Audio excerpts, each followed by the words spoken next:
Hey everyone, it's Paige here, and today I'm going to be showing you another week of Purple Carrot.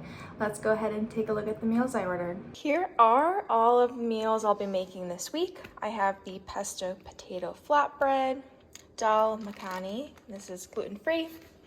We also have a kimchi tofu stew and loaded taco bowls. First up, I'll be making the pesto potato flatbreads. So it turns out like this, and then I still have to add the peppers, but what I wanted to do was add it like this into the oven and then give it another roast together.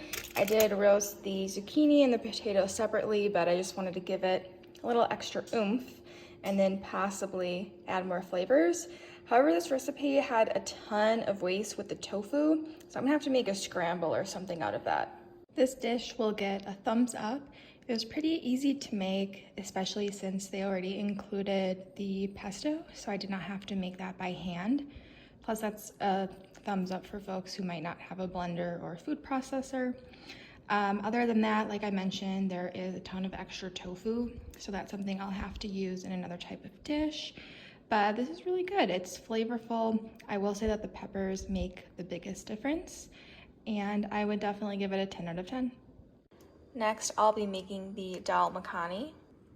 So here's how this turned out. It's worth noting that they did not send me coconut milk, so I had to use water. Obviously the butter hasn't completely melted, but definitely looks nothing like it's advertised, so maybe because there's no coconut milk, that's why it's not creamy at all, but whatever. And then I also have mango chutney instead of tomato. There's not a ton, but hopefully it'll still taste good. All right, so this is pretty good. The chutney definitely makes it a very sweet dish. I think the tomato would have been interesting for a little bit more of that savory flavor, at least as I imagined in my head. But I think this is a really great alternative for folks who want that rice and lentils, but they want something a little sweeter. So I think I'd give this probably a solid 9 out of 10. I would definitely make it again. Now I'll be making the kimchi tofu stew. So here are the two components of this meal. So basically the tofu and the rice, and then the broth, which has all the veggies and seasoning in that. So I think I'm just gonna half this. This is already one of 2 servings, but because there is a lot of protein and then the rice, it's probably gonna be filling, and I don't wanna mix the broth in there, make it all gross. So I'm gonna half it, warm it up, and see how it tastes. So here's how it looks all together. And let's see how it tastes.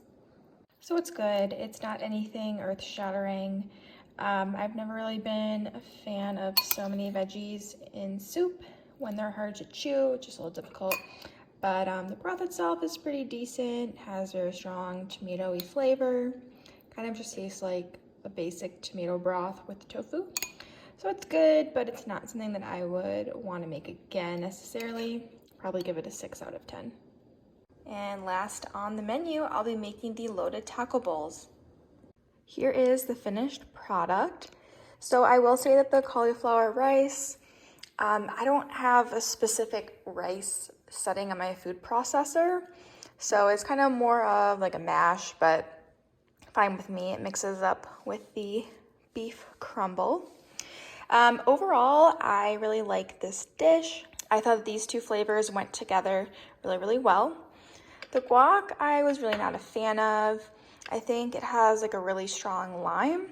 I ended up putting this in the food processor as well because I thought that since they wanted me to add the chives, I thought it would be better if I put it in there. It still has a really nice chunky texture. I didn't blend it for too long, and I think it worked out well. My partner really likes this, so he's going to be the one to finish it. Chips are fine, nothing really to write home about. I did warm up some of them to see how they tasted soft, and I kind of like them better soft and mixed in with the entree. Overall, I would give this meal probably a 7 out of 10. I would make this portion again, but the guac recipe I would not reuse. Alright, so that concludes this week's meals. Next week I did order just 3 instead of 4, so hopefully I will enjoy them again. But if you did like this video, then please give me a thumbs up and don't forget to subscribe. See you all next time.